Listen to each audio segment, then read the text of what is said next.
High school reunions are supposed to be fun. You go back, you see old friends, maybe catch up with people you haven't seen in years, and most importantly, compare your life to everyone else's. Because that's really what reunions are all about. Seeing who succeeded, who didn't, and if you're lucky, finding out that the person who made your life miserable in high school is now selling knives door to door. That's what reunions are for, to laugh and point at the pitiful. You know, Al, the wretches, the failures, the people who haven't accomplished a damn thing since high school.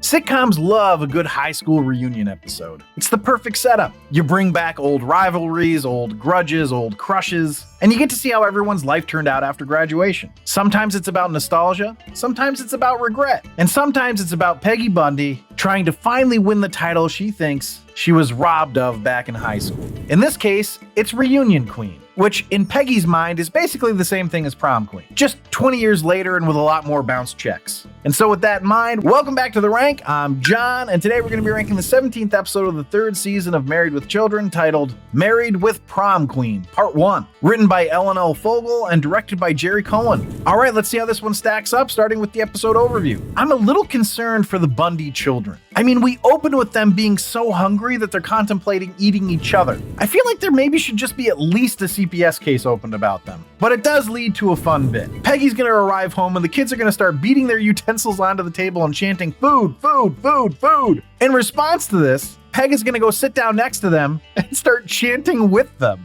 But Peg's gonna tell them, "I just bought a dress." And she's gonna point out that their dad, unfortunately, doesn't make enough money for this dress and food. Heck, he doesn't even make enough money to afford the dress. I mean, just imagine these lines don't have an audience laughing in the background. This is some dark shit. Their dog's gonna run away when they're looking around the house for food. And Bud's even gonna say, "Mom, we're hungry. Feed us or trade us." And Peg is unrattled. She tells them to forage in the freezer and let her be happy. Now Al's gonna come home next and he's gonna see the dress and say, "Nice dress, what's the occasion? Oprah having a formal episode?" But Peg's gonna tell Al that she got it for their upcoming reunion and that he owes it to her to take her to that because he never took her to prom. So she never got to be prom queen. And since they're going to be electing a reunion queen, she needs to win it and he needs to bring her. But what I'm curious about, what did they do instead of going to prom? Well, apparently they watched TV at Peg's house. Al drank all the beer, told her to shut up because he couldn't hear the game, and then banged her on her father's coat. And this is a nice memory for Peg, as she apparently says, "He was quite the tiger that night." To which Al says, "Yeah, well, who would have known that I'd see you again after that night?" Such a love-filled relationship. Back to the kids who have found a goldfish in the freezer. It's Bud's pet from when he was 5.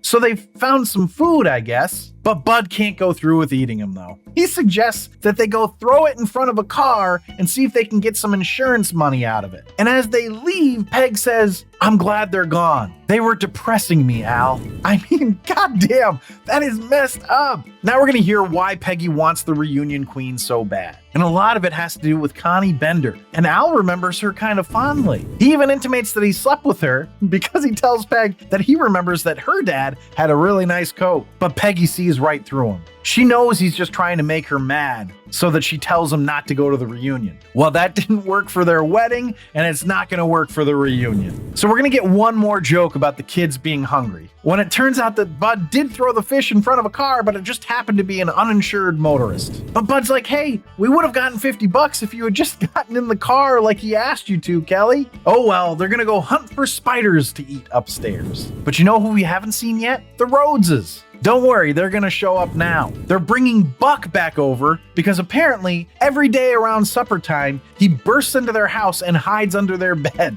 Of course, Marcy's going to notice Peggy's dress, and not just notice it, but know it. It's the dress she's seen on Michigan Avenue that Steve thought was too expensive. So Marcy's gonna turn to Steve and say, "Al doesn't mind spending $500 on his wife." But Marcy's excited for Peg to become reunion queen and suggests that Peggy needs more than just the dress. She needs to accessorize. So if she'd be willing to bounce a check for $200 more, she knows where Peg could get a great beaded handbag. But Al's gonna put his foot down though. He's the man of the house and he says no. So there's a beat, right? There's a pause. And Marcy just goes, "And you'll have to get some shoes." Now Al's gonna compare himself to different TV dads and end with Fred Flintstone. Cause Fred's family at least listened to him sometimes. But Steve's gonna point out that Fred had a better job than Al. Steve's also going to try to convince Al to go to the reunion by telling him the whole point of going to one. It's to point and laugh at the people who did nothing with their lives after high school. Then he's going to realize that's Al. And then Al says, Barney Rubble wasn't much, but at least he was supportive, Steve. But Steve and Marcy are going to get turned on by the thought of how unsuccessful their classmates were and suggest that they go look up some of their classmates' credit scores and go bang. And that's how they leave the episode. Peggy's going to convince Al to go, of course, though. She's going to wear him down with pet names like Donkey Wonky, till Al agrees just to get her to stop. Then instantly she lays down a couple rules for Al. No hanging out with his old friends, especially Eli, and no fighting Jack. Turns out that him and Jack were rivals, and they planned on fighting each other after graduation to settle it all once and for all. But Al wasn't able to because he took a bet from Eli. Eli bet Al $10 that he couldn't jump over a Mustang going 50. Turns out Eli was right. But if not for losing that bet, Al would have won the fight, gone to play college ball, married a debutante, and been rich and famous.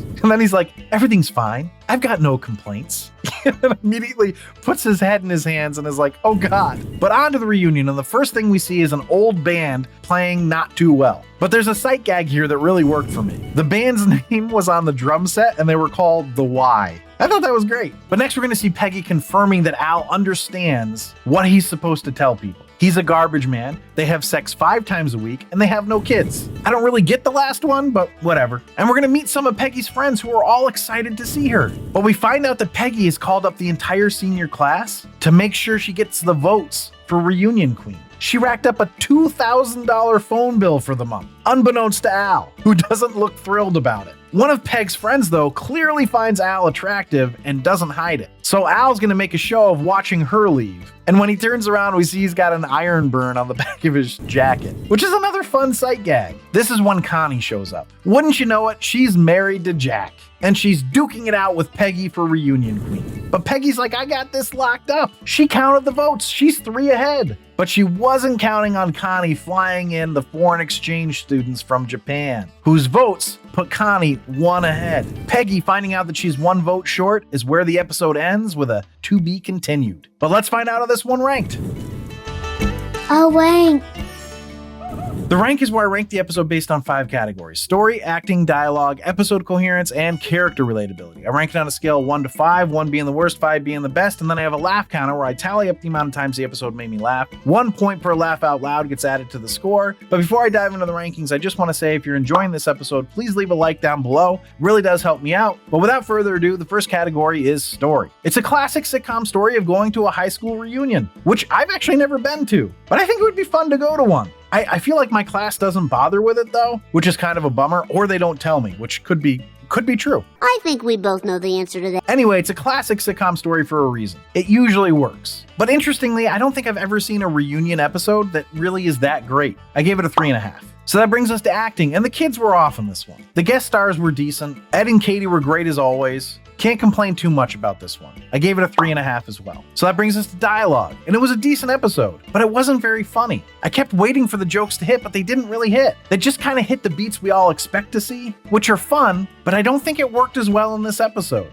I think I was just expecting more. I gave it a 2. So that brings us to episode coherence. How is Peggy buying all these clothes and having these huge phone bills? I get that it's a joke, but I just don't know how they're able to pay for their house. That being said, there's really nothing wrong with coherence here, other than it's an incomplete episode. But, you know, it's meant to be. I gave it a 4.5. So that brings us to character relatability. I can certainly relate to wanting to go to a reunion and also not wanting to. I think the Rhodeses are even relatable. I mean, they're an extreme version of what people want to get out of a reunion. I think mostly people just want to show off how successful they are, more than see people be unsuccessful. All in all, it's absurd, but it's relatable. I gave it a 4. So not a bunch of terrible rankings here, although 1, dialogue wasn't very good. A decent laugh counter should keep it in the top 3 tiers, but unfortunately, this episode only got me 10 times, which is low, especially for Married with Children. And that puts the episode total at a 27.5, which makes it a mediocre. For the series, the average is now at a 33.37, which keeps the series as an I'd watch it again.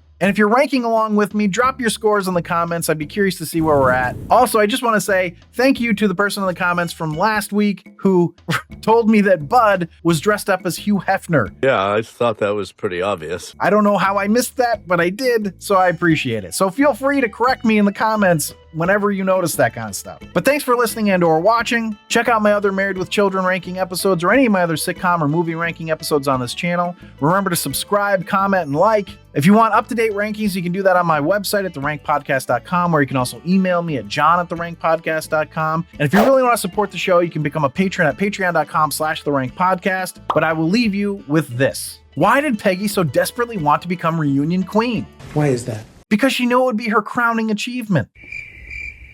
Yeah, that's right, Antonio. Bam. Okay, I'm waiting for the punchline. I know it's bad.